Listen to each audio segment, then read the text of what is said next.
Hi, I'm Dr. Bertice Berry, and I need to tell you this story. It's got a little lesson in it. So it's about how to spot joy.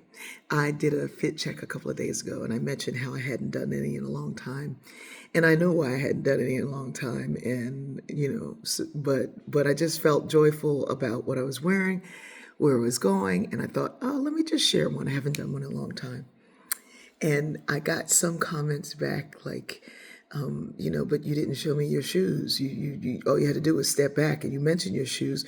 You said who the shoes were by, but you didn't say where you didn't show us your shoes. And why didn't you show us your shoes? And I read that and I was kind of laughing. I was like, because I have MS and I fall and I have vertigo and my balance is not great.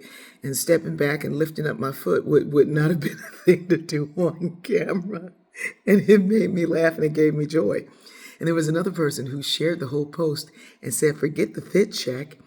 Look at this beautiful house. It reminds me of the one. And then they gave an address and I realized that they were using the fit check to sell property.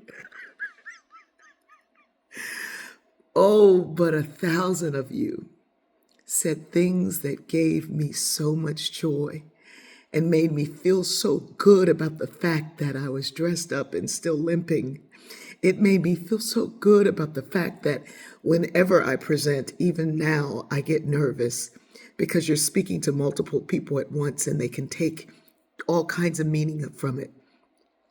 So many of you made me feel so good that even though I'm in a body that is no longer mine, no longer the one I'm used to, it gave me so much hope.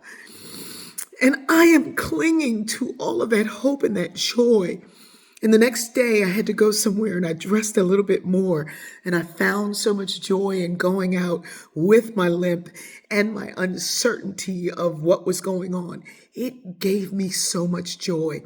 And that night, so many people came up and complimented what I was wearing, but I was still riding high on the comments, the few that I had seen, because of course I got there early because I leave so early because so many things can happen along the way. And so what I'm saying here is how to spot joy. Take whatever is given that is joyful from someone sharing the joy and see the light. Don't see what you wanted to have and what thought you should have given. Take what is given and find the joy in that. At the end of the night, a woman named Michelle, who follows these stories and lives here in Savannah, went over. There were beautiful, beautiful orchids at the end of each, as centerpieces on each table. And she went over and purchased one for me. And she came back and gave me that orchid.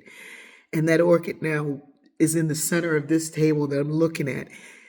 And every time I walk in this room and I see this orchid and I'm like, whoa, first of all, it's magnificent. But somebody thought about stopping and saying, thank you because of the joy that you bring me. And then she wrote a wonderful note to me. Listen, people, joy is everywhere. And we are missing it because we're focusing on what we didn't get, what we didn't want, what we didn't see, what we needed, or trying to use it for something else.